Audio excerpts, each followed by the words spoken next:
Asrawani menjumpai Anda dalam Galeri Dunia, rangkuman informasi terpenting dari seluruh dunia. Bersama saya Jati Dharma, inilah informasi pilihan Galeri Dunia. Militer Israel kembali menggempur jalur Gaza, belasan orang tewas. Pasukan Prancis menyelamatkan awak kapal pesiar yang dibajak. Dalai Lama kunjungi Amerika Serikat di tengah isu anti-Cina.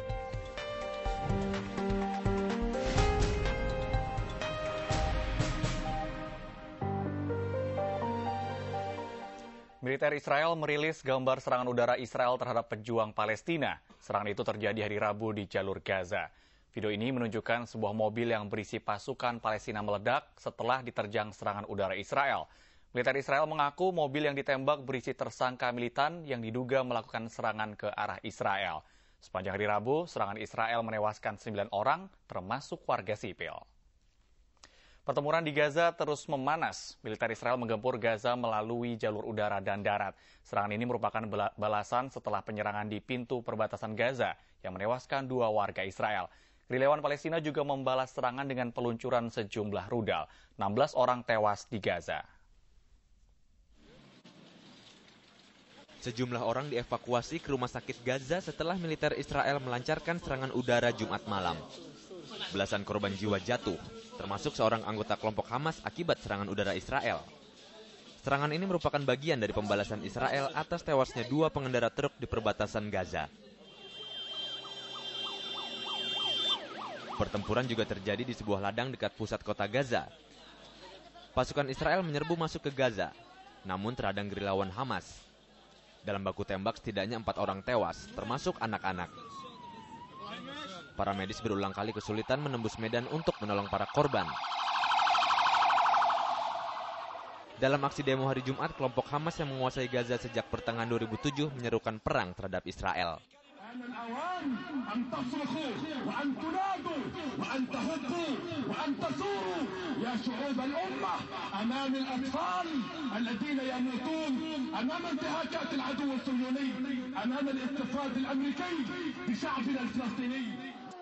Saat ini pintu perbatasan masuk dan keluar Gaza masih tertutup sehingga kebutuhan warga melangka.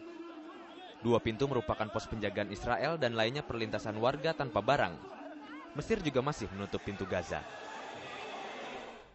Menteri Luar Negeri Amerika Serikat Condoleezza Rice membahas kondisi Timur Tengah dalam kunjungannya ke Jerman. Rice dan Menlu Jerman Walter Steinmeier sepakat untuk mengucilkan Hamas dari negosiasi antara Palestina dan Israel soal konflik Timur Tengah. Rice juga mengkritik rencana mantan Presiden Amerika Jimmy Carter untuk menemui pimpinan Hamas di Suriah karena dianggap sebagai upaya sia-sia.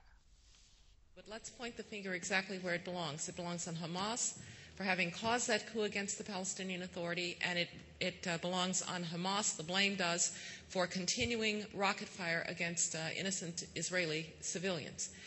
So I find it hard to understand what is going to be gained by having discussions with Hamas about peace when Hamas is in fact the impediment to peace.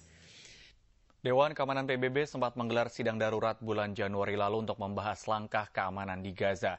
Namun hingga kini kekerasan di Gaza belum berakhir. Perseteruan antara Hamas dan Israel antara lain dipicu sikap keras Hamas terhadap Israel. Hamas tidak pernah mengakui keberadaan Israel dan menolak tegas segala perundingan dengan Israel. Sebagai balasannya, Israel menutup semua perbatasan di Gaza. 19 Desember lalu, Hamas pernah menawarkan gencatan senjata kepada Israel, namun ditolak. Menurut Israel, jalan satu-satunya untuk menyelesaikan masalah Israel dan Hamas adalah perang. Sebuah roket menghantam hotel Palestina di Baghdad, Irak hari Jumat. Polisi Irak mengatakan 3 orang tewas dan 7 lainnya terluka dalam serangan. Korban kebanyakan merupakan para pejalan kaki yang berada di jalanan dekat hotel. Roket tersebut juga merusak sejumlah bagian bangunan serta membuat lubang besar di dinding hotel. Aparat kepolisian menduga serangan roket salah sasaran karena sebenarnya ditujukan ke wilayah jalur hijau Amerika. Menteri Pertahanan Amerika Serikat Robert Gates menyatakan pihaknya belum berencana mengejar dan menahan ulama Syiah Irak Muqtada al-Sadr. Pernyataan itu untuk menjawab pertanyaan media di Gedung Putih terkait dengan pertempuran antara militer Amerika Serikat dan Irak melawan tentara Mahdi. Muqtada Al-Sadr kini berada di persembunyian di Irak sejak perintah penahanannya dikeluarkan pemerintah Irak. A move to arrest him. He is a significant political figure, and clearly, if he is willing to work within, we want him to work within the political process in Iraq. He has a large following, and I think that it's important that he become a part of the process if he isn't already. Muqtada Al-Sadr mengumumkan berlanjutnya gencatan senjata. Ia mengumumkan kelanjutan gencatan senjata saat sholat Jumat di kawasan Syiah Kota Sadr di Irak. Al-Sadr sebelumnya telah menetapkan gencatan senjata sejak Agustus lalu. Dengan demikian, sayap militer Muqtada Al-Sadr pasukan Mahdi tidak akan menyerang kelompok bersenjata lain atau tentara Amerika di Irak. Gencatan senjata itu dianggap sebagai faktor utama penyebab berkurangnya kekerasan di Irak. Sandera kapal layar pesiar yang dibajak di perairan Somalia diselamatkan pasukan Prancis. Kapal asal Prancis yang berisi 30 awak disandera sejak Jumat pekan lalu. Pasukan khusus Prancis yang dikirim dalam operasi penyelamatan mengaku telah menangkap 6 orang pembajak.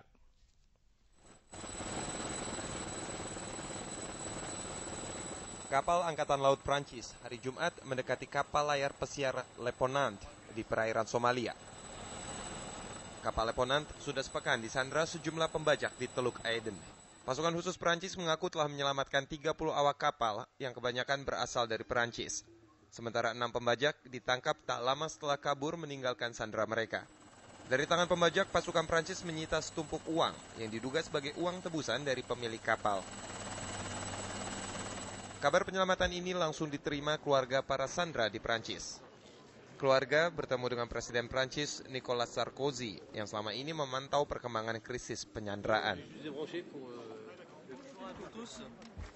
avons l'heureux événement de confirmer que l'équipage va bien et qu'aujourd'hui toutes les familles peuvent vraiment se reposer moralement et physiquement. Et un très grand merci. Belum diketahui apakah ada korban jatuh dari pihak pembajak. Namun militer Prancis mengaku tak ada satupun pembajak yang tewas. Perjalanan api Olimpiade berlanjut di Argentina. Apakah iring-iringan obor Olimpiade ini berlangsung lancar? Selengkapnya di Galeri Dunia sesaat lagi.